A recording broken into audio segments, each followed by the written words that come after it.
Welcome to News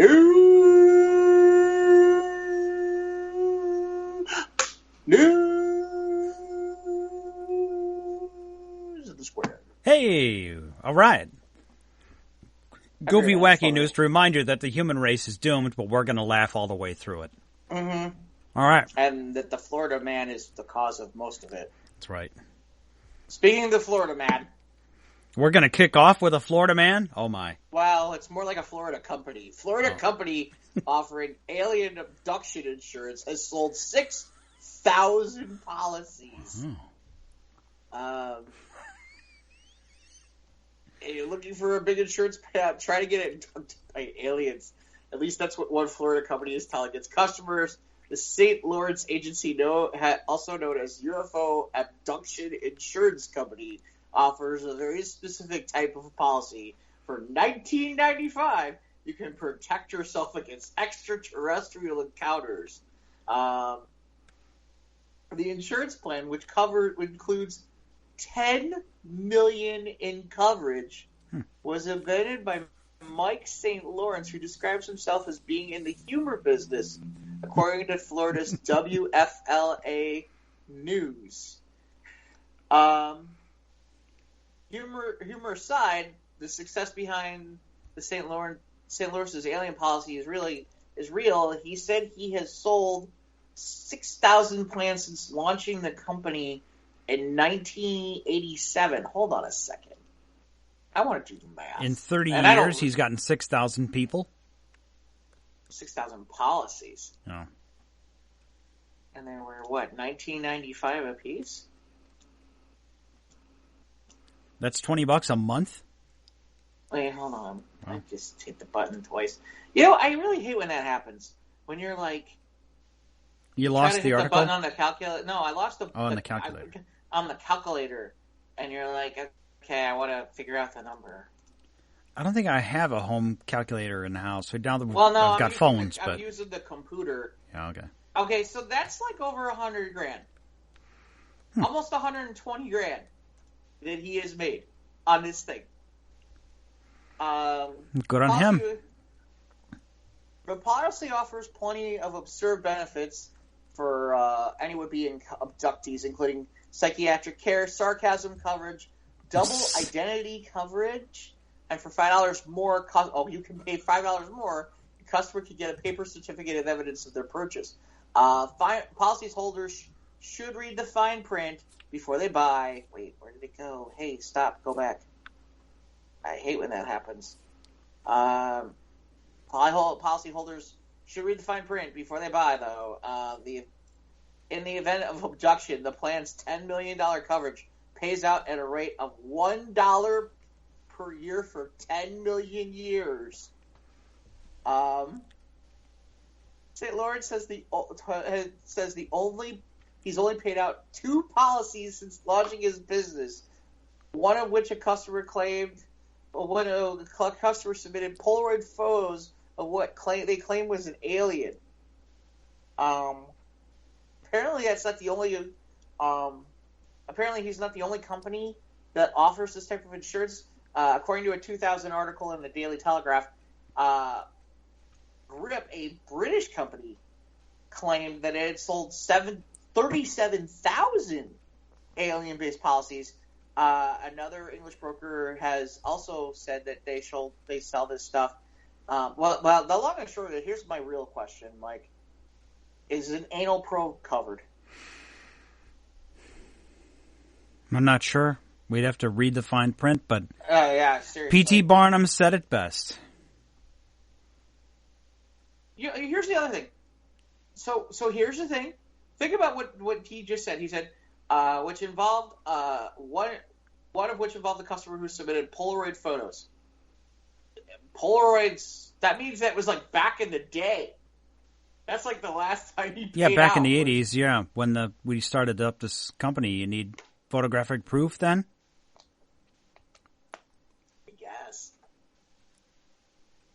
I guess. You know, yeah, like I said, to me, I'm kind of like, It seems like this is just kind of a humorist guy who thought it was a good way. Yeah, obviously, yeah. Yeah, it seems like, okay, that was...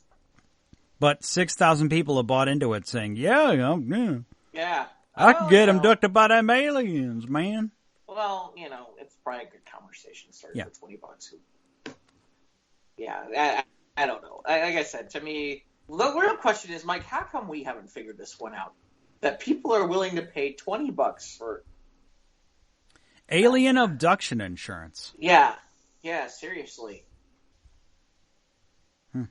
I do like how he basically says he'll pay out, which is in the fine print. $1 a month for the $1 a year. $1 a year. You're not getting much of a return on that investment. Yeah. You keep that. What did Scott got for us? Oh, we got lots from Scott's. We tell you, man. We've been stocking up because I was on vacation last week, so we're bringing you a chock full of great stories here from our good friend Scott. Scott! Birds mating on a power line zapped by 700,000 volts of electricity, causing 1,000 people in Australia to lose power. 1,000 homes. Seems to be a case of a couple of lovebirds who have made the wrong connection, obviously, unfortunately, a rep for the power company said. That's horrible. When love erupts, sparks fly, literally. Those sparks proved to be too much for the Australian suburb of Carine. It's Carine or Carine? C-A-R-I-N-E. I'm going to say Carine. When a pair of horny kookaburras caused a blackout over consummating their love on a power line. Nice. According to WA Today, the pair of kookaburra birds got a little too rowdy with one another atop a power line running through the suburb of Perth. The lovebirds' commotion caused a mass power outage, leaving 1,000 homes in the dark. The love story, cut short, was witnessed by a local man walking his dog in the afternoon of the incident. The witness told authorities that he saw the birds mating at the top of the power pole right at the neighborhood's corner. He described the two big blue flashes and loud bangs before seeing the birds drop to the ground. Oh. What a way to go. Right after the power in the neighborhood went out, passion proved fatal for these two lovebirds. Workers for the Australian Power Company were called into the scene. After they arrived, they saw the two kookaburras dead on the ground below. The company's officials said that the power outage had happened after the female partner extended her wings in her throes of passion. Apparently her wings were stretched wide enough that they had accidentally touched the separated electrical lines. The lovebirds sadly did not survive the lethal rendezvous, which made anywhere between 155,000 and 765,000 volts of electricity. Seems to be a case of I read that. He added that the power crew was required to do an examination around the substation, which was located nearby the love nest, to, quote, make sure there was no flashover that's gone back to the substation. Within an hour of their arrival, the power crew managed to get the electricity back up and running. So, well, wow, that's the way you're gonna go, I guess. Would you like your kookaburra original recipe or extra crispy? We talked about KFC earlier this week. Yeah, but that's all I can think of is there's a part of me where it's like, I wonder how it cooks. I wonder if that's edible. I mean, you got to. They look kind of. The picture shows them as kind of like white little snowbirds with brown around their beaks, so they look pretty small. So it's I'm like sure they both had smiles on their little beaks. Yeah, so it's kind of like a quail. Yeah, you could kind of put it with. Put it in a stew. Are you allowed to eat those when that happens? I mean, I don't know. Should you be eating them? That amount of electricity, maybe that's not such a good idea. I mean, I would assume by that point the electricity is not an issue, but they'd be pretty extra crispy, I'm sure. Yeah, really. And of course, it's always the woman's fault there. Yeah, it was. Yeah, I mean, they even traced it. It did like a CSI kind of investigation because the female extended her wings. So, how do you do that? how do you do an investigation? Do you have to bring in like a kookaburra expert? Kookaburra's forensic science is determined that. Do you think they had like models trying to figure out how the mating worked, and then they did like 3D renderings and all that stuff? Like the local news did like a big press conference with the visual aids. Yeah. Well, forget the local press conference. Just like, okay, they had to figure it out, right? So that they like do a 3D rendering of how it's possible. Yeah, like a reenactment. Yeah, like a reenactment kind of thing. I mean, I'm just like, because it's not like, I mean, maybe it's just me, and I'm not trying to down the people at the power company, but I don't think those guys know a damn thing about birds. They certainly don't think about power lines. I can't imagine that they could make that determination on their own. I don't know if he had it. There's no video evidence of this, but there's a witness said he saw the two. No, I don't mean that way. I mean, if they did like an investigation, maybe they'd have. You know how like we had Alligator Bob? Maybe they had like Kookaburra Ken. Yeah. Or something like that. They brought in an expert to determine. Yeah, they brought in like an expert or something. Did you see how much money we spent on that whole thing? No. On what? On Chance the Snapper? Yeah. How much did we spend? $34,000. $34,000 to catch this tiny little, what was it, like 4 or 5 foot long? 5 foot long. 5 foot long alligator, $34,000. It's with Illinois taxpayers at work. Yeah, with everything that went on, for the whole week, it cost them $34,000 to do it. And then I don't know if you heard. I guess there was another one they found in there. There was another one that got put in, but they got it out real quick. I don't know. I'm only bringing this up because with the concept of Kookaburra Ken, I think Kookaburra Ken needs to. Crikey! Crikey! They died doing the nasty. Yeah. Now, if you put your hands like... Okay. Next story, please, Jeff. Next story. Wait, I had the next story and then I just killed it. Okay. Back to Florida. Because when in doubt, we go back to Florida. There's a 3-legged bear on the loose in the Florida neighborhood, and here's how to protect your trash from it. Apparently there's an injured bear loose in Naples, but wildfire officials are planning on relocating it. The bear nicknamed 8-Ball by residents. How do you get to 8-Ball? It's an unusual name, because it's a black bear. Is it a black bear? I think so. That makes sense. Yeah, he's a 3-legged black bear, right? Is that what it is?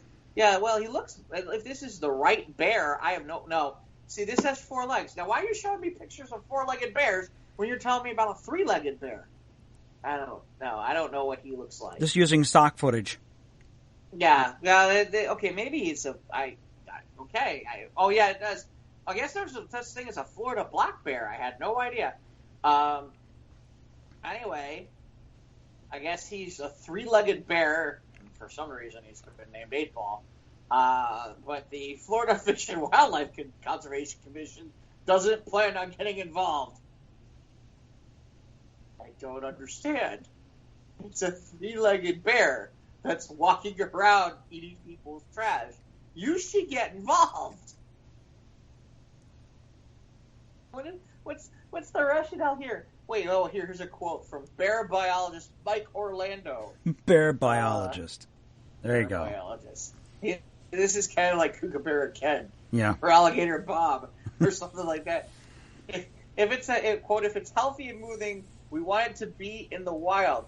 But from the photos we're getting, he seems like a nice, big, healthy bear who's just walking with a limp. He's not walking with a limp. He doesn't have a freaking leg.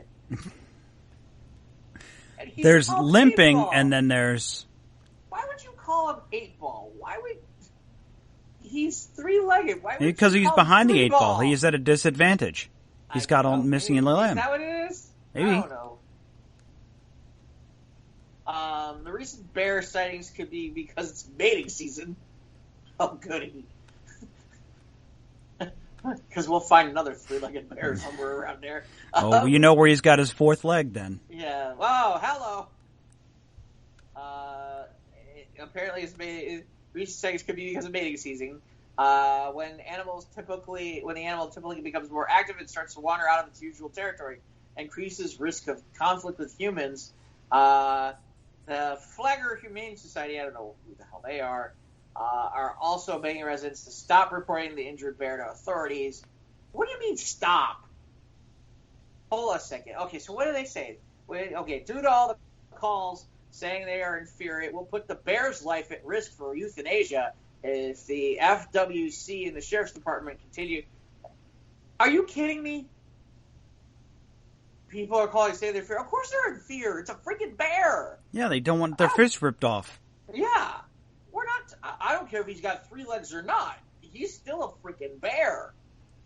Yeah. I mean, that's dangerous. You ruin your whole day. Yeah, well, ruin more than your whole day. Holy cow. Mm-hmm. You know? I mean, okay, it's dark outside. You're going to put the trash out. Oh, look, there's a bear. Yeah, you're done. I mean, I get it. You don't want to hurt the bear, but it's like, and I get it, but it's like, safety precautions for the wildlife. How about safety precautions for the humans? That's right. Jeez. We're the top of the food chain here. Last I checked. Yeah. But I swear, I mean, this is where we're at these days. I mean, I'm just laughing because it's comical, because it's like, don't do that because it might hurt the bear. Here's an idea. Why don't we get, I don't know, the bear's missing a leg. Here's an idea. Why don't we help the bear? Let's build the bear a cyborg leg. I don't know. It's like use safety precautions as with all wildlife. As the bear heals, he will move out of the area. How are you so sure about that? I mean, that's the other thing. So is it okay, now I'm beginning to question things. Because it's like, how will he heal? Will he magically grow another leg like Wolverine and like X-Men? They don't do that. No, you trank him and then you take him to a lab and you give him a robotic cyborg leg. Yes, with like absolutely. Lasers on it. Right. No, absolutely. And they call him Robo Bear. Right. So, but I mean, this is the part I'm confused by. It's like, if he's a 3-legged bear, shouldn't you want to capture him and help him to rehabilitate him? So then later you can put him back in the wild or something like that? So maybe you could figure out a way to give him back a leg or something? Yeah. Why are you telling people to leave him alone and he'll heal? He ain't going to heal. He's not going to heal that bear. leg back. He's not going to. That's not come back. It ain't. It's not like got him cut and put some Neosporin on it. The rest of this is about how to make sure that the bear doesn't get in your trash. I could care less about and how to not get in your house and garage and other things like that. I really could care less. See, now here's the interesting thing. I'm looking at, it says black bear caught in dry. I'm confused. I'm looking at the picture. This thing has 4. If this is the right bear, this thing has 4 legs. Then they must have just used stock footage for the title of the article. Or does he have 3 legs, or is it 1 leg? If it's on the loose, obviously they can't photograph it, because if they photograph it, they know where it is. So well, but you know, certain people probably took pictures of the thing with their camera phones, maybe, and stuff like that. I guess I don't know. All I know is it says it's a 3-legged. Okay, it starts with 3-legged bear is on the loose, and then it says injured bear. So is it has 3 legs, or does it not have 3 legs? I'm not injured. I'm handy capable. Yeah. I said I'm not dead yet. Jeez. 'Tis but a scratch. You lie. Right. Yeah. It is but a scratch. I'm not afraid of you. I will bite you to death or something. God. You know, thank you, Miami Herald, for an article that I'm not sure exactly. It sounded like it could be fun, and yet... not a clue. So disappointing. 3 yet legs. So exciting. And we have no clue about. We have no way of knowing if poor 8-Ball has an injured leg or 3 legs, or because there's such like the reaction of like, you know, you get him an eye patch and a peg leg, and it'd be awesome. He could be like, "Rawr." I don't know. Just and don't call. We don't want the bear to die. How about we call? Because you might be afraid. Well, yeah, it's a friggin' bear. I'd be afraid. It's a bear. It's a bear. All right, what was Scott have? Scott's got to have something good too. Well, we've gone from animals to people, and people can do crazy things. Now, speaking of missing things from limbs and such, but maybe not so much as a limb. Now, with the holidays now around the corner, plenty of people are starting to think about what to give their loved ones, and hopefully they will go with a different route than this 23-year-old Paulina Casillas Landeros. A Mexican woman revealed to the Mirror that in 2015 she had her belly button removed and gifted it to her then boyfriend. Paulina explained that she decided on the surgery because she was angry after years of problems with her family and wanted to cut all unions from anything and everyone. Also, she said that the belly button is what makes us human, and she wanted to dehumanize herself in a symbolic way. As for why she gave the body part to her man, Paulina said, quote, I was very much in love with my then boyfriend. He supported me through many difficult times, and he is one of the most influential people in my life. I put it in a small bag along with a note saying, I love you. It was very emotional. Emotional as in like, here, honey, here's my belly button. And he was all really? Like, holy shit, get that thing away from me. Oh my God, what did you do? That's creepy. And this whole thing is creepy. Looking back, Paulina called the decision to remove her belly button reckless and impulsive. No shit. How really? could you're that's impulsive to have your belly button removed? Describing it as spur of the moment decision when she was young and stupid. To make it all worse, after her surgery, she got an infection and spent days unable to stand, stretch, or even laugh. Why would you not? Her now ex-boyfriend, who she remains friends with, still has the belly button. Oh my God. Paulina stated that he will keep it forever because he knows the meaning behind it. No, hey babe, it's not working out. Here's your belly button back. Yeah, seriously. It's on my keychain with my cars and my flash with the rabbit's foot.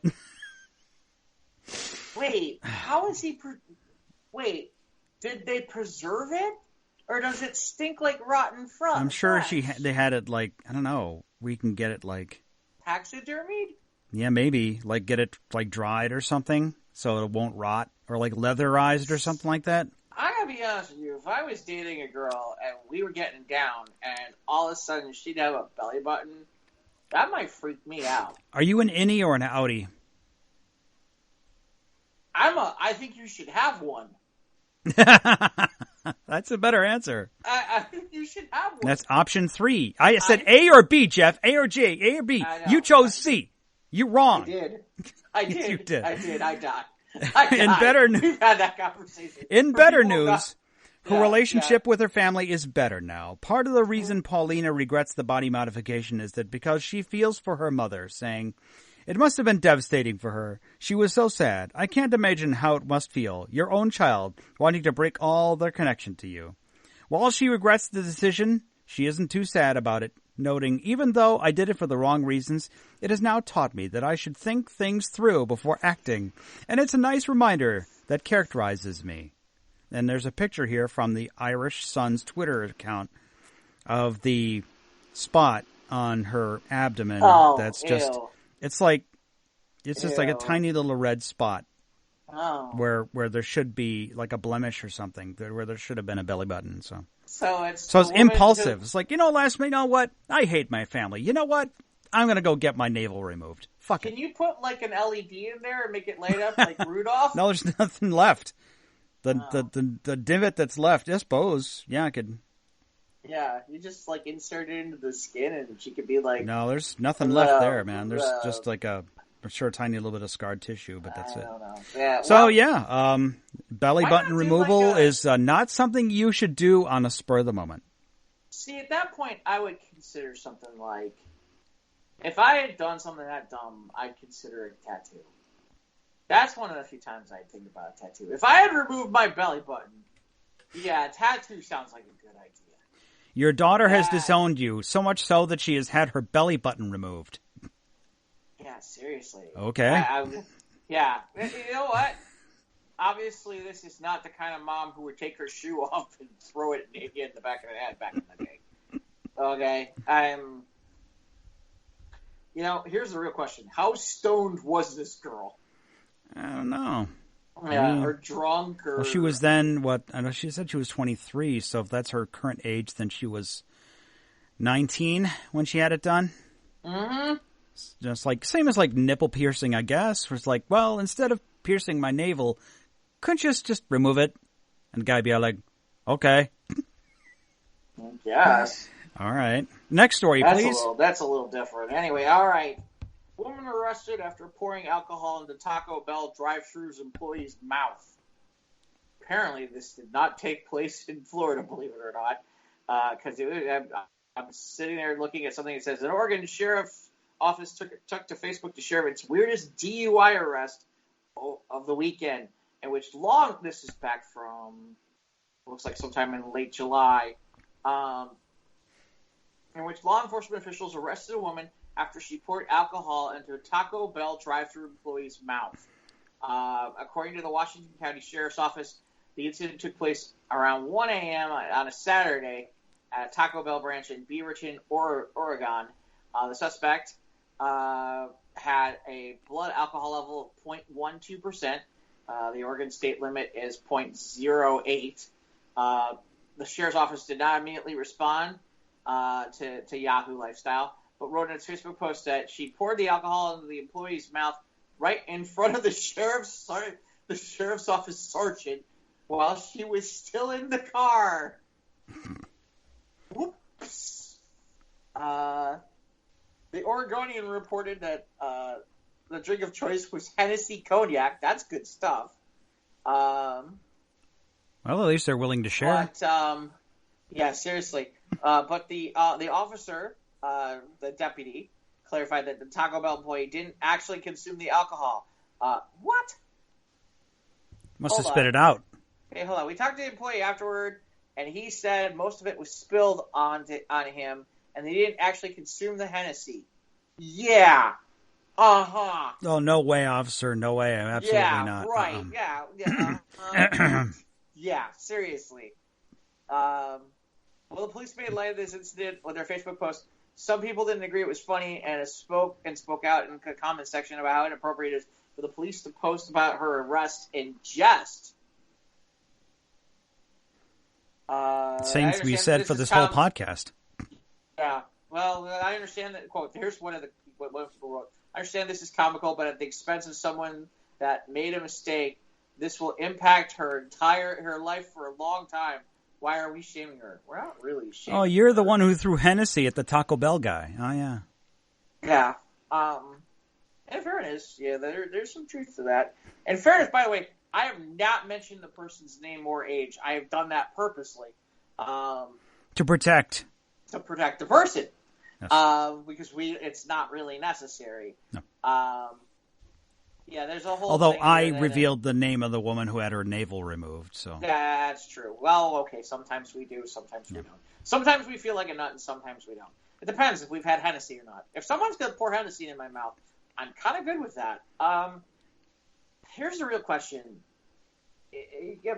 So this is kind of funny. At the same time, I'm kind of laughing about it from the perspective of, so she just didn't know that the police officer was there, or was he in the car behind, or they don't make that clear where the police officer was. It is kind of funny because there's a part of me where it's like, if it's like, well, at least she was in the right drive-thru at 1 a.m. It's like, I could use something to wash it down. Tacos. But yeah, I don't know. Like I said, to me, that is kind of amusing, though. If this was a college town, this would be a problem. Well, yes, it would. Yes, it would. You could get your swell. Okay. Yeah, this. Need something to wash it down. Yeah. Sure, you had a long shift. Yeah. Could use a little break. Shoot the after you get the Hennessy shot, you shoot it with hot. You shoot it with hot sauce. The mild, probably for my taste, but that's just me. All right, what else has Scott got?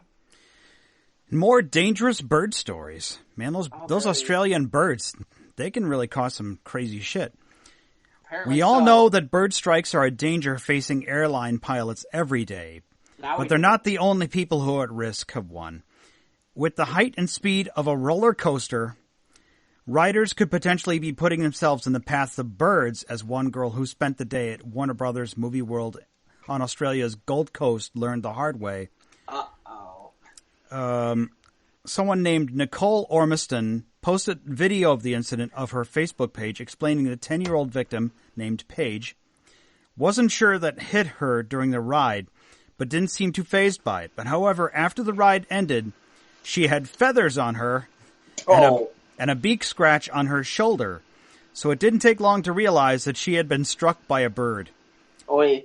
The bird, an ibis, hit Paige while she was moving at speeds up to 71 miles per hour on the DC rival roller coaster with her Uncle Mitch. While Paige wound up with some bruises, there's no word on how the bird fared. So they didn't see like one on the floor, on the ground afterward or something like that. But they have like there's like the still photos, I guess they have of the front camera where you can see like your face going, ah! But this one is like a before and after of the bird, like. Oh, do they have like the little thing where it takes the picture and it shows the bird striking the girl? There's one where like she's got her hands out and then there's a like a bird like the dorsal side with its feather with its wings out to her right, just outside of her, like her, and then, but. So it's that spot photography where it's hands up, hit the bird, right. The bird hits, hit leaves, and she's like been hit by the. But, man! Well, thank goodness she wasn't seriously hurt. So that could have been very bad. Could have been some serious damage there. But thankfully. Hopefully her and the bird are doing fine by now, so. You think that she got, like something, like, free time at the park forever or something? I don't know. Something, like, crazy like that, or? But the video of the incident is available. It's on Q104.3, the .com. You can check it out there. The .com, okay. You know what the moral of the story is? What's that? This would never have happened at Diggerland. No. They have heavy machinery. The birds, the birds would just be there to just put their droppings on places on the heavy machinery. But the heavy machinery apparently doesn't move that fast, so you have to worry about birds. Plus, you'd be able to hit the bird with the heavy machinery. Yeah, you can smash the bird like with the crane. You spend like $400 to crash a car. Maybe you can kill a bird with it. Car on the bird. Yeah, drop a car on the bird. Yeah.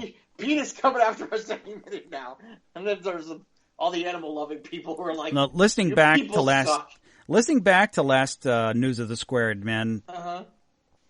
That does sound like a little bit of fun, though. It does. In all honesty, doesn't it? Yeah. Which is to like drop a freaking car and crush one and just pretend it's your neighbor. Just pretend it's your boss's car.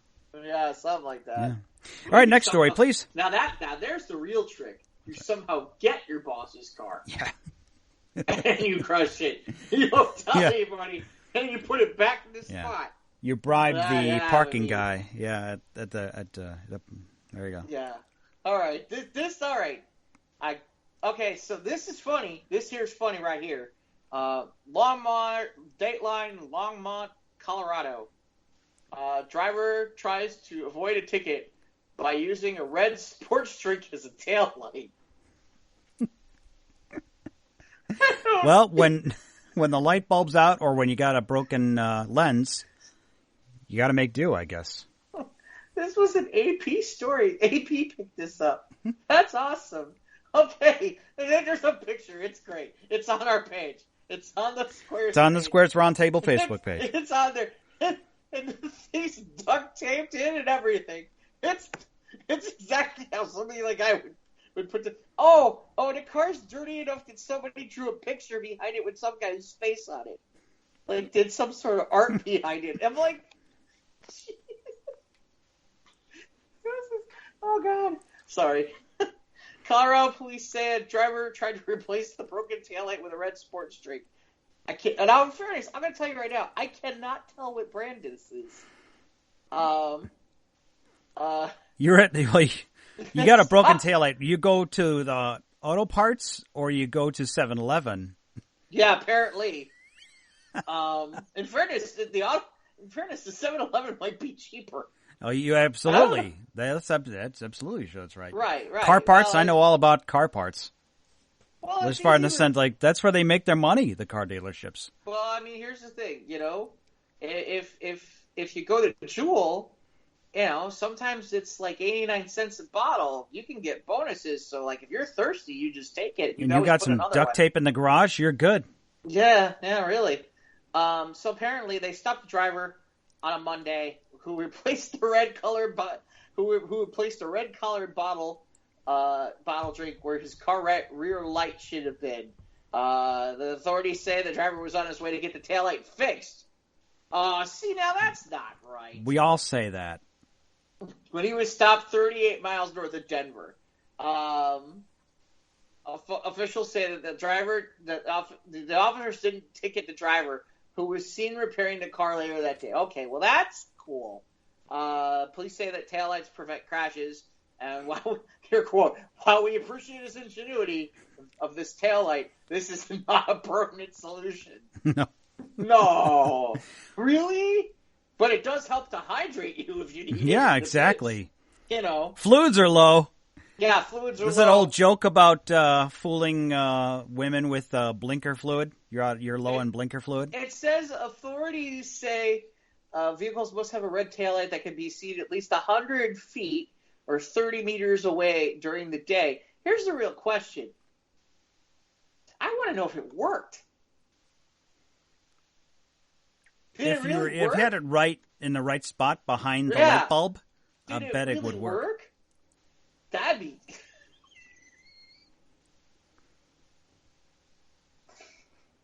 Might not have been as bright. Maybe if it worked, it would have worked at night.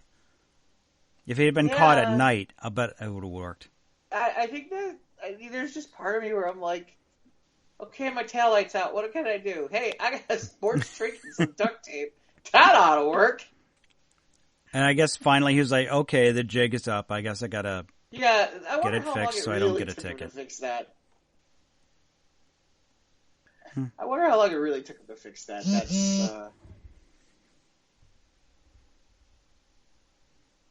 let's see. What else you got? What else you got from Ken? Ken, here's from the ValleyReport.com from Scott. Mush. Thank you.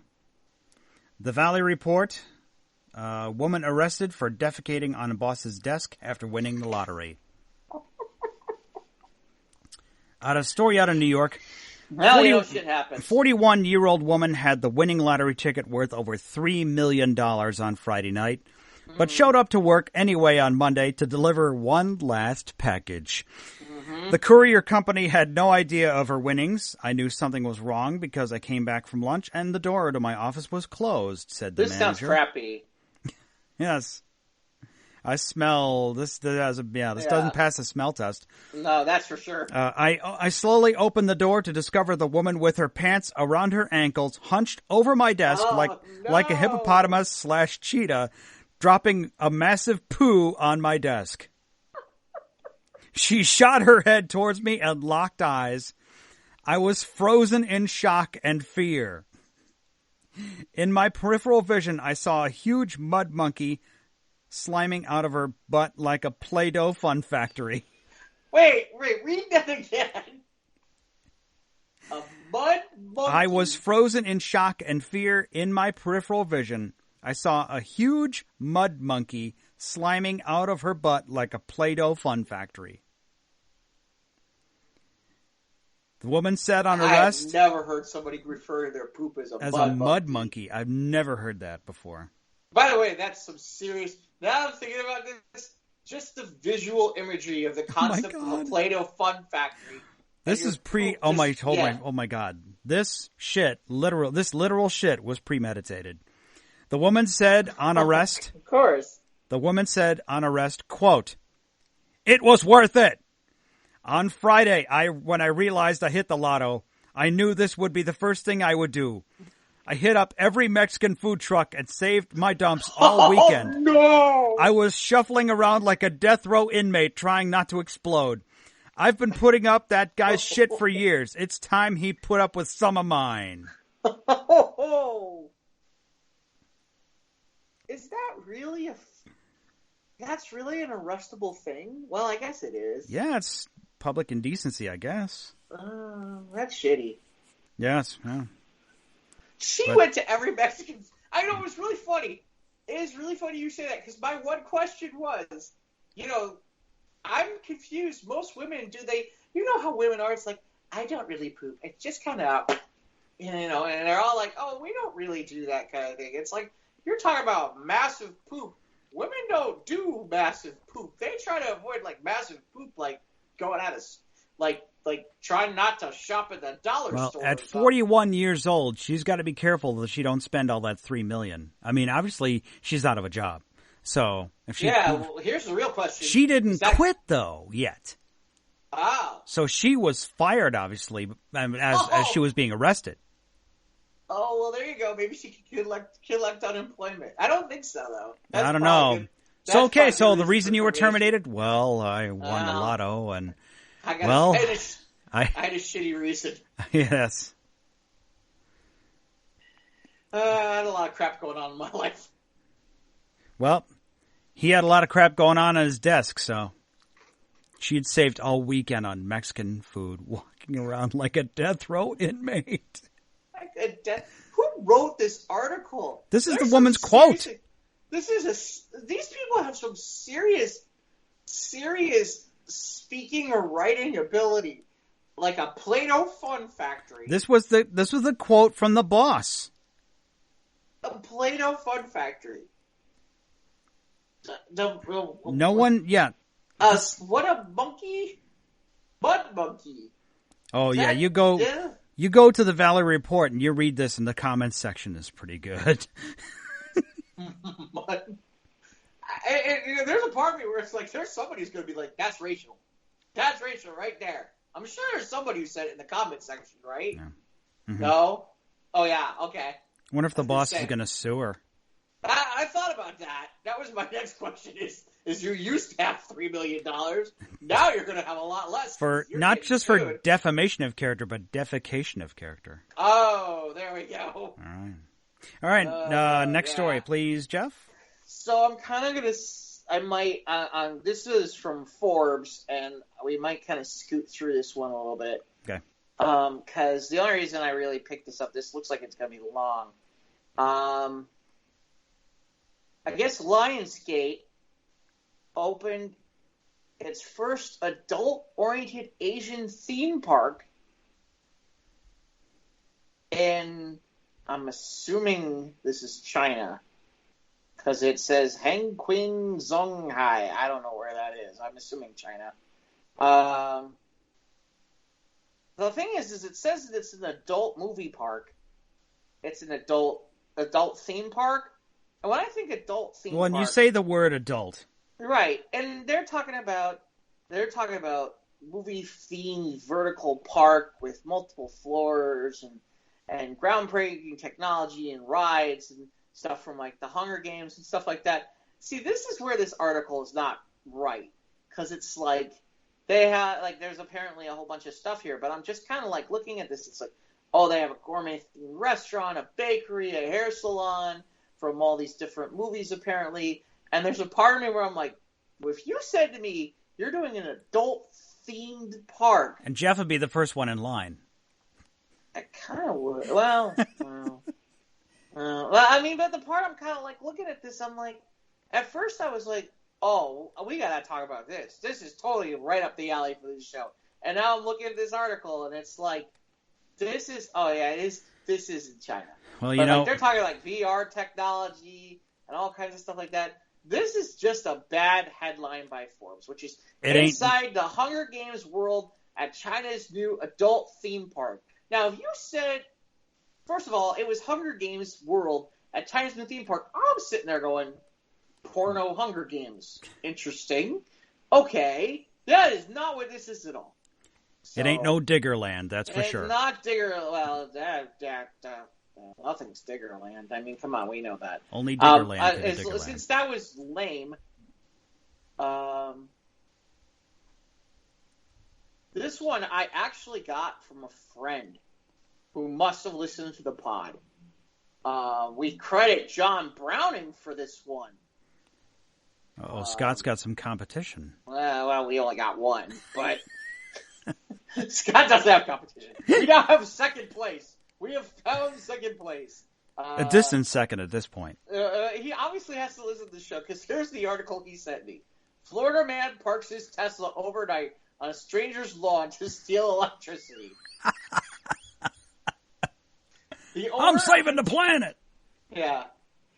The owner of the Tesla 3 model used an extension cord to plug into the complete stranger's outlet for 12 hours. You wake up in the morning. Yeah. And there's a car plugged into your side of the house. Mm-hmm. Well, and I'm looking at the picture. He's not even, like, he's on the grass. He's in the yard. He's like, well, he's not in the yard. You know how, like, they have there's the yard, there's the sidewalk, and then there's that strip of grass, and then there's the street. Right, and then there's a curb, right. Right. He's in that strip of grass between the sidewalk and the curb. I just parked. Didn't have enough extension cord. Extension cord. Well, he had to be off the curb in order to avoid a ticket overnight. This happened apparently south of West Palm Beach. Florida man.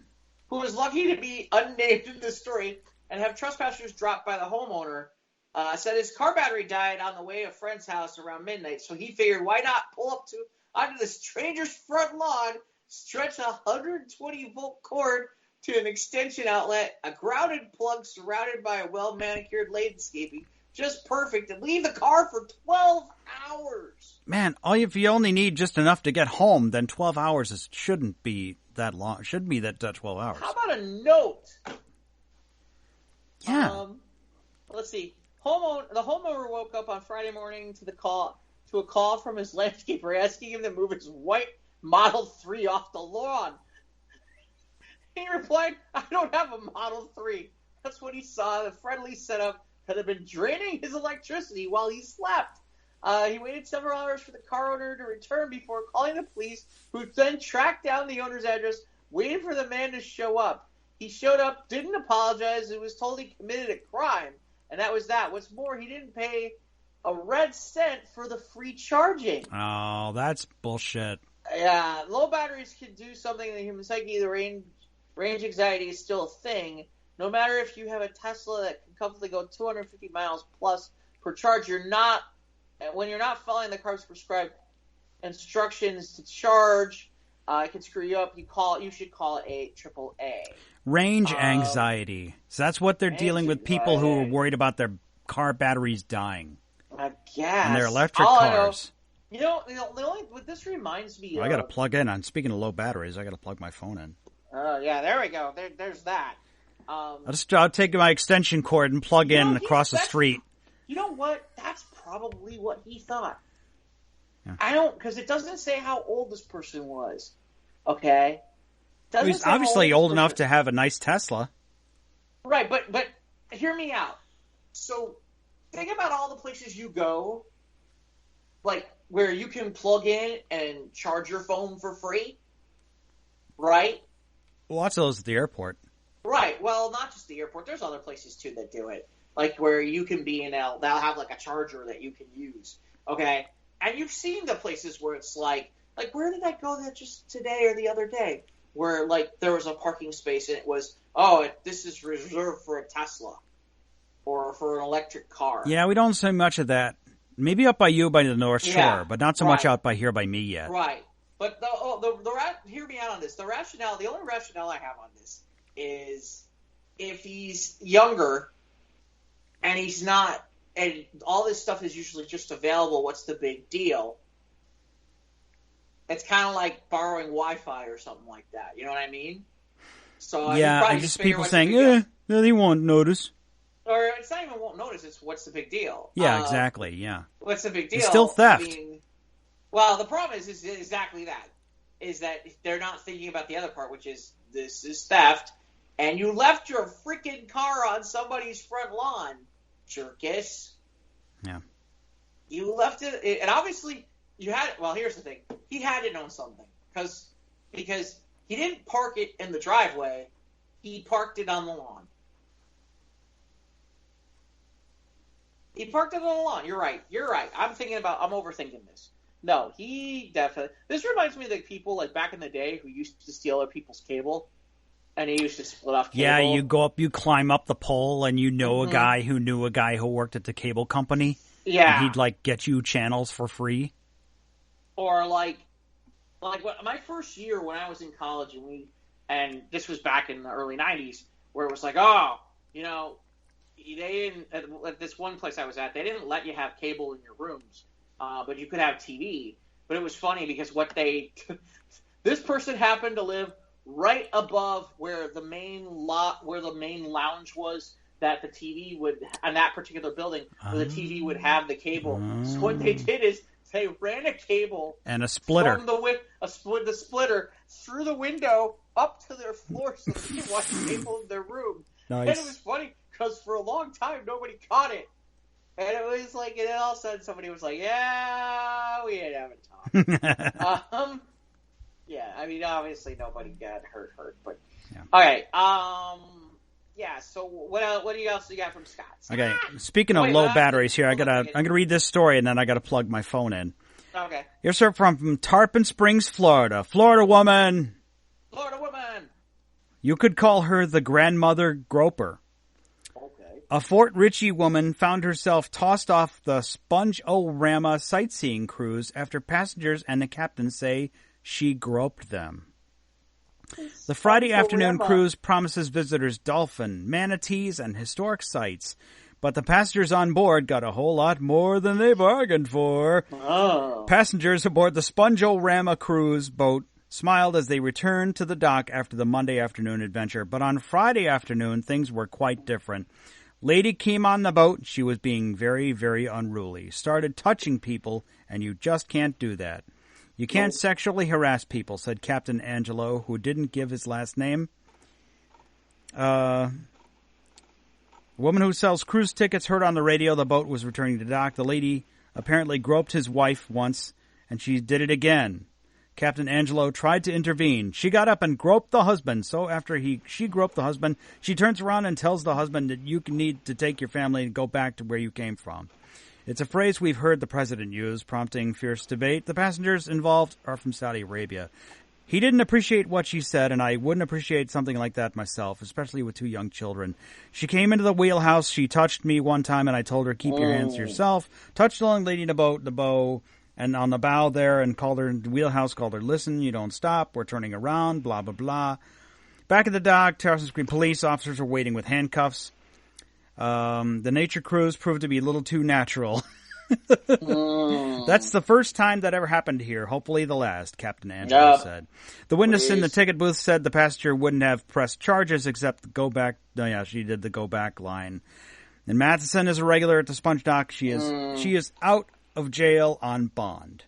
It's like, okay, this is more than just, okay, this just took a little bit of a more too dark a turn here, but do not grope people, and don't do that thing called the Sponge-O-Rama or whatever. That's right, the Sponge-O-Rama, that's not cool, man. Yeah, no. No, you don't be touching people on the Sponge-O-Rama. Well, in fairness, it makes sense that the groping grandma is on the Sponge-O-Rama. Wouldn't you think that's where you'd find the groping? The groping grandma here on the Sponge-O-Rama. Yeah, followed by SpongeBob. Following by the dead kookaburras on the ground. Seriously. And the 3-legged bear. Yeah, she lives in the pineapple under the sea. Very gropey she is of me. I don't know. Okay, I gotta go plug in. You go ahead and read the next story. Okay, wow. While he's plugging in, we shall, he's plugging in. He's kind of like doing like the Tesla, except he's going to use I'm going across the street, and I'm going to go get some power from my neighbor. Yeah, which is good, because I have a way to deal with that if I need to, because this particular story is quite amusing. I don't even know where to begin, Mike. Man tries to bring missile launcher into check luggage. Yeah. That can't go. No, that'll be fine. Forget that can't go well. How the hell did it happen in the first place? Okay, so apparently, where did this happen? Okay, so this took place at the Baltimore Washington International Airport. Ooh, Baltimore is not getting a lot of good press these days. Yeah, really. Well, gotta stop those kids from playing ZZ Top or something. Or Wu-Tang or something along those lines. Anyway, the TSA, aka the Transportation Security Administration. Wow, try saying that. Detected the missile launcher and a man's checked luggage on Monday. When was the date on this article? So I would know. July 29th, so the Monday before that. Last week. The traveler, a resident of Jacksonville, Texas, told the TSA that he was an active military personnel member traveling home from Kuwait, and he wanted to keep the missile launcher as a souvenir. The TSA spokesperson, trying to be funny, said perhaps he should have picked up a keychain instead. Obviously, he was detained for questioning and released, and he was able to catch his flight. I'm assuming he did not get to keep the right. They confiscated the missile launcher and sent it to the state for a fire marshal to be disposed safely. Here's the best part of this article. The TSA reminds travelers that military weapons are not permitted in checked or carry-on bags. No shit. Really? I mean, well, it's okay. I know there's no live. Yeah, was there live ordnance inside the missiles? No, no. But even so, it's like, seriously. I mean, here's the first question: who thought it was a good idea? Did he just take it when he was in Kuwait, or did he just kind of say, "Hey, I want a souvenir," and took one home and nobody noticed? This dude must have thought it was a good idea. It's like, yeah, okay, I don't actual missiles. I'm not bringing any missiles. Come on. What do you think I am, a terrorist? No, I'm not a terrorist. I'm just bringing the missile launcher. Right. Well, that's what I mean. I'm kind of like, and you know that was the logic, too. You know that was the whole logic behind all of this. It's fine. When I don't have the missiles, I just have the launcher. Yeah. That makes it worthless. Never mind that you could probably make you could probably find somebody to make your own freaking missiles or something. Because God knows the internet's good for a few things like wacky stories, porn, and how to make a missile. How to make missiles. Yeah, things like that. And if you can make a missile that delivers porn, even more. I think it's funny that they don't give his name. They don't give what armed forces he was with. They don't even give a rank. They just say traveling home from Kuwait. That means there's a lot more to this story we didn't get that is probably classified. Like, that guy... You don't bring missiles from the military home with you. That's like in school when you get to, like, dissect the pig, and you don't get to take the pig home with you. I'm pretty sure. Probably not. Well... this is the part where I could make 1,000 jokes about any place that's rural, southern, or Kentucky. I'm just gonna avoid them all and just leave it there. No, buddy, no. God bless it. No. No. Okay, that's what I mean. I don't want to do them. I mean, there are people who are like, "What's the big deal?" What do you mean? What's the big deal? It's a missile launcher. It's not a movie prop. Right. It's a real, actual device that launches missiles that can do bad stuff to things. Yeah. How much you want to make it bet? I mean, I don't even know where Jacksonville, Texas is. Do I have to go look up Jacksonville, Texas? Because there's a part of me where I want to go look this up to find out where this is. Because he's probably just thinking, I'm going to use it to shoot off fireworks on the 4th of July. Hold on. I got to find out now. Now I got to know.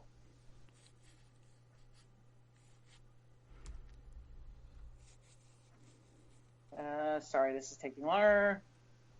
Jacksonville, Texas. Where is this based in? Let's see. Jacksonville, Texas. Okay. I have no idea where this is near. Well, what is the population of? Okay. In fairness, it's on the eastern side of the state. Okay, it's like right. It's like dead, like right between Dallas and Houston. Is it? Okay. Yeah. It's like eastern central Texas. It's like it's close to. Close being like. Oh, there we go.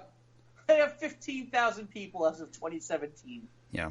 I am absolutely It's a pretty convinced. rural area in Texas. I am pretty convinced that is exactly what the thought process was. Hey, you know what? I'm going to go back to the farm and shoot off some fireworks. I think it's my missile launcher. It's like halfway between Shreveport and Dallas. Is that what it is? Yeah. Wow. Yeah, I mean, it's like, you don't want to, like, do the banjo play thing, but it's like, really? Come on. You know, you sit there after a while and you're like, really? Yeah, it's funny. I'm trying to go out on Google Maps and then it just disappears. Yeah, not worth it. But yeah, no, exactly. But all right, does our friend Scott have anything else, or are we slowly but surely moving to my? I've got one more story from Scott this week. This just in. A Florida woman says lightning destroyed her septic tank and caused a toilet in her house to explode. That's shitty. It was not a missile. And it was not two birds having to do the nasty. Yeah, no two cuckoo birds having a... Or the girl who pooped on the desk. Instead of doing that, she probably should have, like, broke his septic tank with lightning and broke it. Mary Lou Ward, of course a Florida woman, Mary Lou Ward says television station WINK News that sole toilet in her Port Charlotte home was shattered into hundreds of pieces on Sunday. Shattered? Yes, shattered seat. Ward says the explosion was the loudest sound she'd ever heard, and that she also smelled smoke. She says a plumber told her lightning hit the methane gas that was built up in the pipes from poop. Ward said she'll have to get the toilet and septic system repaired, but she's thankful no one was injured. How much poop could have been in there? Well, you don't need a whole lot of methane gas to make right, poop. but I mean, but it's like, don't you flush your damn pipe? It's they have a septic system. We don't have that here in the city. We got plumbing. Oh, well, maybe that's Plumbing right. company posted photos of the aftermath on Facebook, writing, "Lightning struck this," and he spelled it with an E. Oh, God. Okay. Lightning struck this homeowner's septic tank, igniting the methane gas in the sewer pipes and causing an explosion. The post continues, the toilet exploded in homeowner's master bathroom, sending porcelain airborne like a missile. Ah! Oh! Most likely, all sewer piping will need to be replaced and the septic tank. Luckily, no one was hurt. Scheduling a camera inspection this week to see how much sanitary pipe needs to be replaced. I'd guess all of it. I guess quite a bit. There's pictures here up on, what was it? Yeah. 1010wins.radio.com of the shattered toilet in the little area, and the lid is off, and yeah, there's pieces everywhere. But though the bowl and you see the lid still connected to the tank. And there's just little bits of porcelain everywhere, and there's no shit flying all over, but wow, yeah, that's a one blowed up toilet. That's an idea for the missile launcher. You could fire poo. Launch, yeah, you can blow up toilets. Poo. Maybe he was getting into the plumbing business in Jacksonville, Texas. Maybe. Hey, someone blew up my toilet. Oh, you need a plumber? Someone blew up your toilet. What are you going to do now? I'm going to Diggerland. Diggerland. There we go. I'm going to dig up my toilet seat. Yeah. Oh, gosh. Yeah, no, absolutely. Let's see what else we got. What do we have else? What can we use to top that? Well, we can go here. So, it's not necessarily weird. Well, it is weird news, but it's not. I don't know how to put this. All right, we'll just go to here. So, have you ever heard of a guy named Joey Chestnut? Yes. Because from the Coney Island thing. Right, from the Nathan's thing. He's the 12-time Nathan's hot dog champion. And he holds all kinds of records for eating hot dogs and all that kind of stuff. Well, apparently, he is now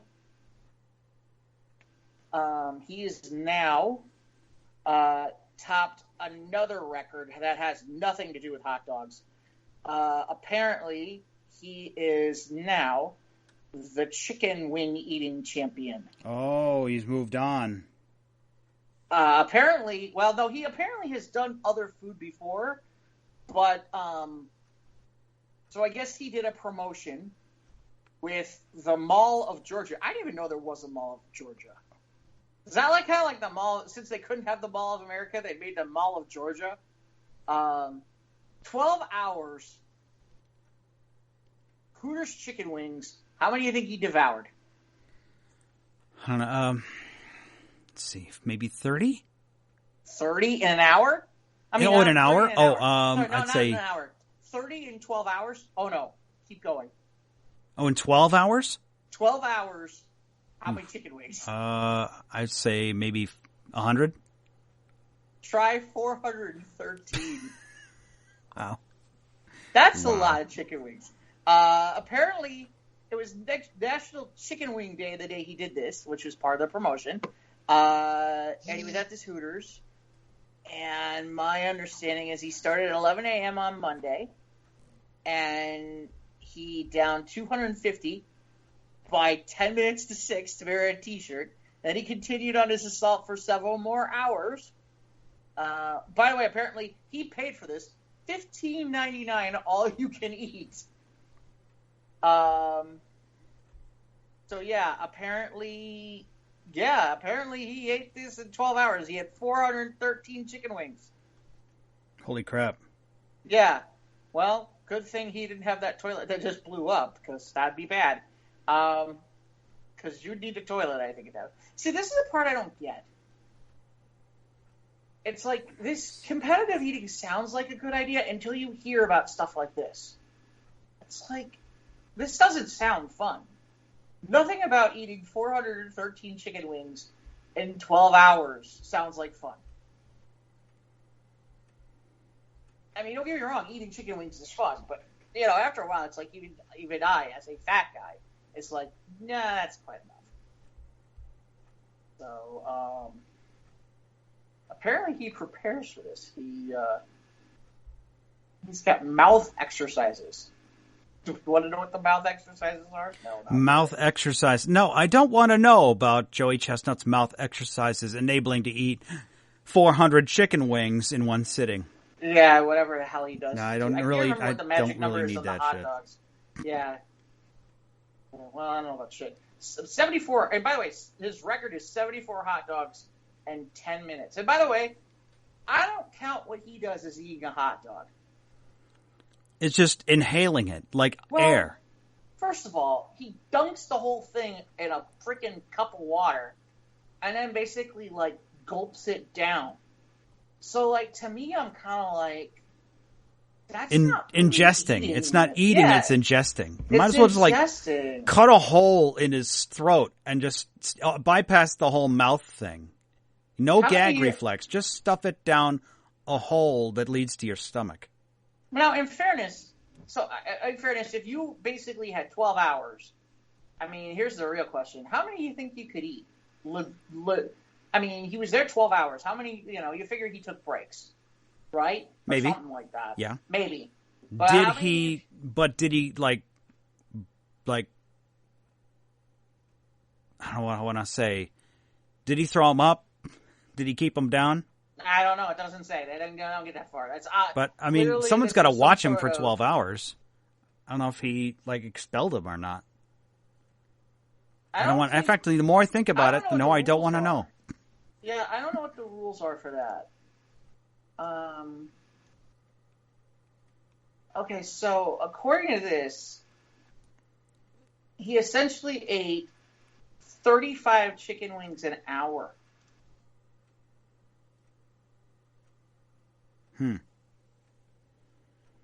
I couldn't do 35 chicken wings in a day.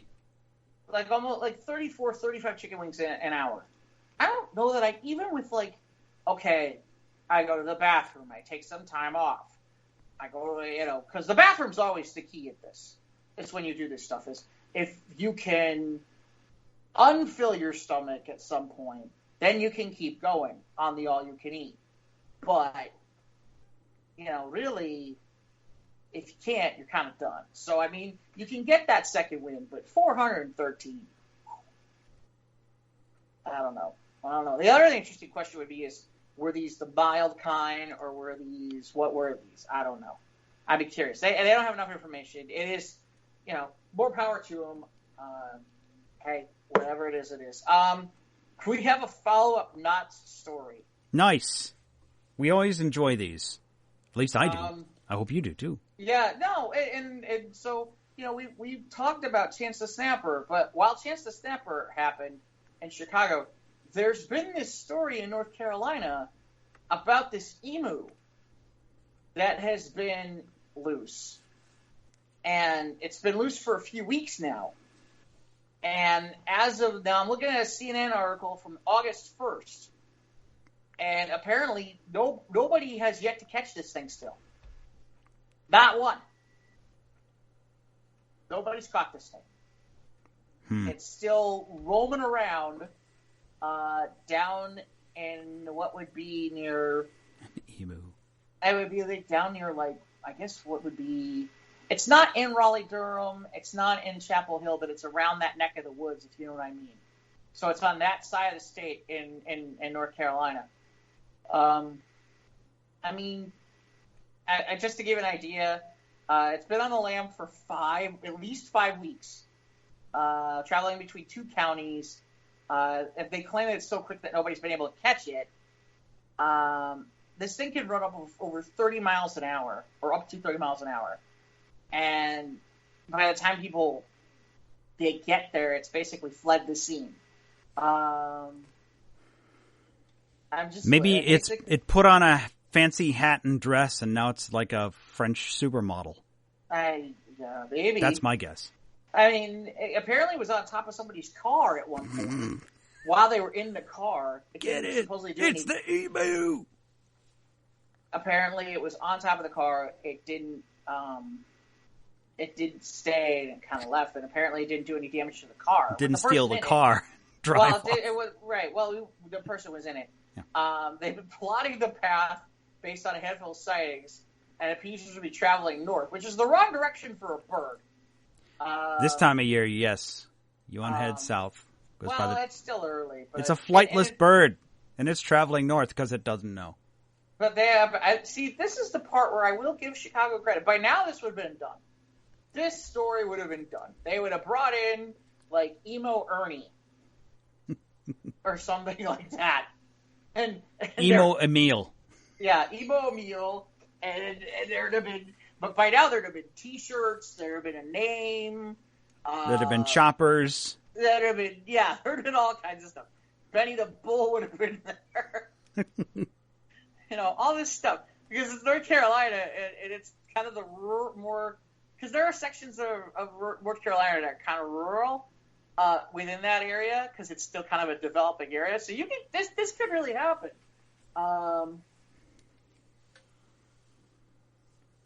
Here's something scary about all this. Apparently, here's a quote from somebody from whoever's from that area that deals with wildlife. This is not the first time we've had an animal evade us for a long period of time. It's just not usually an emu. Great. And as we talked last time, apparently these are indigenous birds to Australia, but apparently there are emu farms in North Carolina where farmers turn their herds into meal and oil products. No one's came forward to claim the animal since its first sighting in June. This is August. We're talking 8 weeks. Wow, that's like 2 months. And here's the interesting part: if they have full-time farms, Mike, I live down that way. That area does get cold at times. It'll get down to there are times it'll get down into the mid to low 30s. It rarely gets below that. I would assume a bird like that. Assume not this time of year, though. Right, but not this time of year, and it takes a little time to get there. This could go on a while, and in fairness, the time when I lived in North Carolina like that was the year where they had an unquestionably warm winter where, literally there were days that would be in, there were days that were literally in the 80s in the middle of February. Wow. So it's possible to get, it's possible for that temperature there to be in the 50s or 60s normally. It's just overnight it gets kind of cold. It'll get into in the low 30s. So I'm assuming that they would push them inside at that point, and then they would bring them out during the day or something. Unless they're used to living in that, this could take a while. Especially if they're just like, I don't know what they're doing. But it is kind of funny. It's like, run, emu, run. I don't know. I don't get it. The emu on the run. Yeah, seriously. So there's that. That story. So that's still going. We'll see if we ever hear about that. Yes. Stay tuned to News of the Squared for all your emu updates. Emu, Emil, or Ernie, or something like that. Or... Send in the expert. Yeah. Here's another story, ironically, about animals. So a hiker again, CNN, a hiker in Canada was approached by a cougar, and she figured out a way to get rid of it. She blasted Metallica to scare it off. Nice. If there's anything after the Black Album, it'd scare anything away. Give me fuel, give me back. So she was on a hike with her dog. This was in the middle of July, apparently, out on Vancouver Island in Canada. And she was only a few miles into the woods when she turned around and realized they had company. They were being stalked by a cougar. At first, she was intrigued. She never went up that close. And then she realized the animal was approaching her. She yelled and the cougar stopped moving but didn't retreat. She tried to wave her arms and yelling at the cat, saying things like, "Bad kitty." That's not going to work.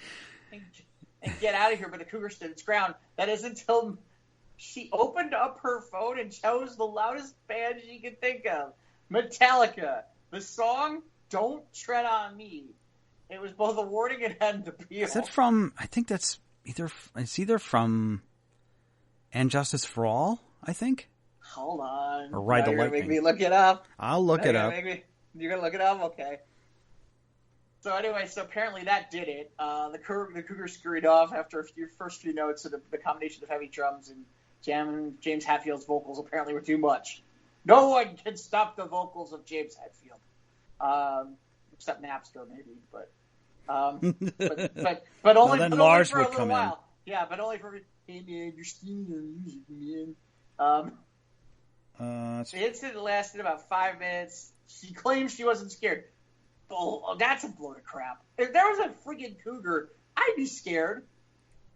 Was it on the Black Album? I think it is from the Black. Oh, yeah, it's from the Black Album. Right? Don't Tread on Me is on the Black Album? Yep. I don't remember that one. Okay. Her comment, quote, "I thought it was really cool that I got to see a cougar for so long. I thought it was exciting." Really? Well, she can say it's exciting now, but I would have just shit my pants. Well, the other thing is, too, keep in mind she had her dog there. That could have really gotten ugly for the dog because she talks about she kept the song on loop for the rest of her hike and making sure to stay in the middle of the road and keeping Murphy the dog close. Her comment is, "I definitely think Metallica saved the day for sure." Well, yeah. There's something that Metallica can boast that nobody else can. We stop cougars, and we don't mean the ladies. Yeah, we don't mean the moms who are after some young cub. We're all after young cub, baby. Oh my goodness. Maybe that's the plan. We should send the cougar after the emu. Well, no, probably not. Oh, you know what? We do have that story. The lightning tank is on our page already, so people can see the picture. It's pretty nasty. Nice. Let's see. What else we got? We got one more. I know we're a little long, and we're in two parts because of a thunderstorm last night. Thunder. Thunder! I blame James Hetfield for that. Ride the lightning! Right, yeah. Let's see. I don't think we have to talk about this much, but apparently there was a loose bat on board a Spirit Airlines passenger mid-flight, and that got mentioned. That's out there. And Justice. This one seems funny. This has got to be good. Just the headline alone, I had to pull this one. This is from NBC Sports. We actually have a sports story. News of the sports. News of the sports, weird. There was a player in Europe who failed a drug test. You want to know why? Yes. Yes, I do. Pregnant. What? It showed he was pregnant. Oh, noes. This sounds like a Rob Schneider movie. I don't know. You were... you were probably wondering why DJ Cooper, actually I wasn't, who went undrafted at Ohio in 2013 and then played professionally overseas, sat out last season. You probably should have been. Cooper submitted a urine test for a drug test and indicated he was pregnant. Oh. According to RT something Slovenia, the urine reportedly originally belonged to his girlfriend. That got Cooper a 2-year suspension that covered last season and runs to the next. The big question, did Cooper know his girlfriend was pregnant? Like, that's the only thing I got on this. So let me see if I got this right. He swapped urine with his girlfriend to pass a drug test. Yeah. And, Roll. Excuse me, it seems here you're pregnant. Yay, I'm going to be a dad. I mean, what? Somebody put me on the cover of Time magazine. I'm going to be pregnant. I was pregnant one movie. Yeah. Yes, you were, Arnold. You were pregnant one movie. Here's an idea. Perhaps it would be best if you chose someone of the same sex. And possibly of the same age range. Yeah. In case they found weird things like you pee like a 65-year-old man or something like that. This one from Mike, from our very own Mike Boyle. Hey. I'm helping. You're helping. Apparently, I've seen this story being talked about. And Inventor Frankie Zapata, a French inviter, succeeded in crossing the English Channel on a jet-powered hoverboard after it previously ended with him falling into the sea. I would almost rather see that one. But apparently he was able to do this. He reached Britain in 20 minutes. He was trailed by 3 helicopters. Yeah. We made a machine 3 years ago, and now we've crossed the channel. It's crazy. The biggest challenge was refueling from another backpack halfway through the journey across Dover Strait, which required landing on a platform on a mountain. Okay, wait, that doesn't count. I know. That's what I read the article. I'm like, yay, he did it. I'm like, no, wait, no, he had to make a stop. He didn't fly all the way over the English Channel. He had to stop and get more fuel. You had to refuel in the middle on a boat. If there was no boat, you go down. You go right. Yeah, if there was no boat, he wouldn't have made it. So he didn't do it. Well, the other thing is too, it's like I'm looking at. I mean, you've seen the pictures of the hoverboard, and I'm like, this is kind of Iron Man-y, not like. It looks like more like Green Goblins, like Goblin Glider. Yeah, like I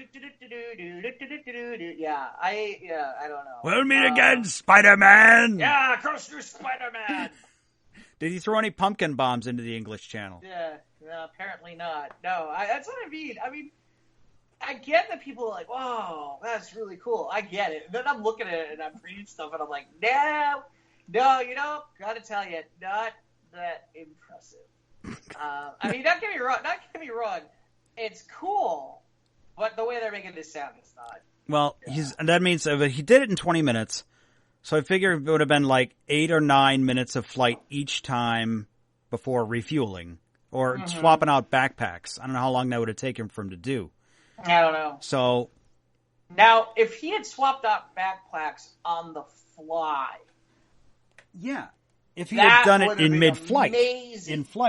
then I'd say he did it. But he had to land on. Obviously, it was a boat, right? So that still doesn't count, really. Well, you know what the real truth. Well, I'm not going to say that. You don't want to talk about. But it's not. It wasn't a nonstop flight. That's what I'm saying. Right, exactly. Yeah, and I think that's where I'm like kind of lame. You know, I don't think we're ever going to get to like the stuff we thought about as kids. Yeah, we're never going to be like the Rocketeer. Right. Well, forget the Rocketeer. We're never even going to get the Jets. I'd love to forget the Rocketeer. That one was a terrible movie. Oh, I like the Rocketeer. Yeah, it had some cheese to it. It was. I guess it was. Right. It was good. I guess in its day, it was all right. Right. I was okay with the cheese. I'd have to watch it again. It's been a long time since it's been like 30 years old. God. Is it really? Wow. It's been like. It was in the heyday of the superhero movies, so I'd say it was the early 90s, I think it was. Anyway. Yeah, that was like near the beginning. Yeah, the point, I don't know. Like I said, to me, I'm kind of like, Yeah, we're never going to get that stuff. We're not going to get the flying car from the Jetsons either. No. And in some ways, I don't think we should. Yeah, in this day and age where everyone's texting while driving, let's not make them fly now. Forget that. Let's just talk about what freeways look like in America today. No. People crash now. Can you imagine what that's going to look like in the sky with like a hydrogen bomb strapped to you or something like that?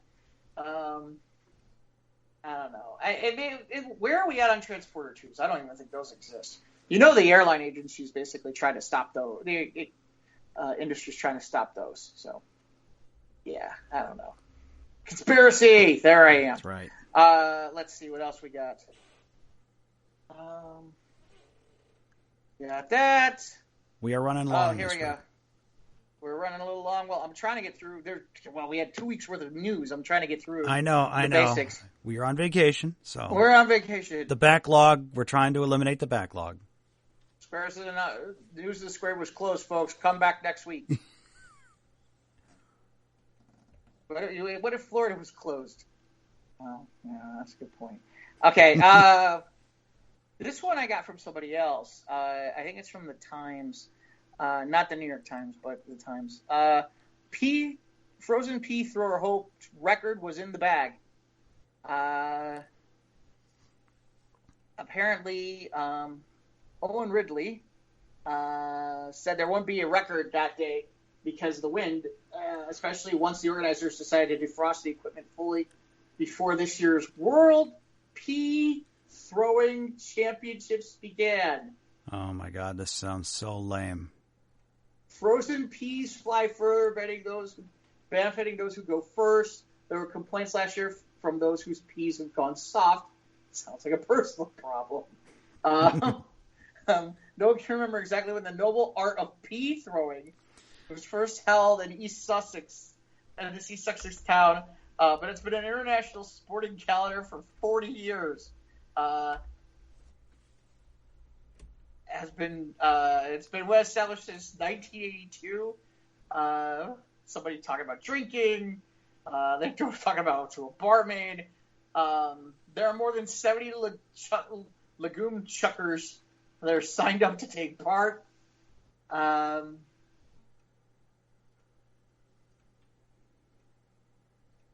you kidding me? Is there like a world? This is like a world championship thing. Apparently. Pea throwing. What do you get? I think last shows with the heavy metal knitting was a little better. Yeah, I mean, I'm just like... How do we go from heavy metal knitting to pea throwing? Yeah, well... Because God destroyed our toilet or something. I don't know. Well, at one point we were told this is better than mating kookaburras getting fried. I don't know. True. So, yeah, so there's that. And then I think this is the last story. And I only kind of wanted to bring this up because it actually kind of goes to our normal show on the other day. Get this. You can now have your pet turned into a Pokemon card. Okay. You're so thrilled. Graphic artist. Well, that's not my generation, but okay.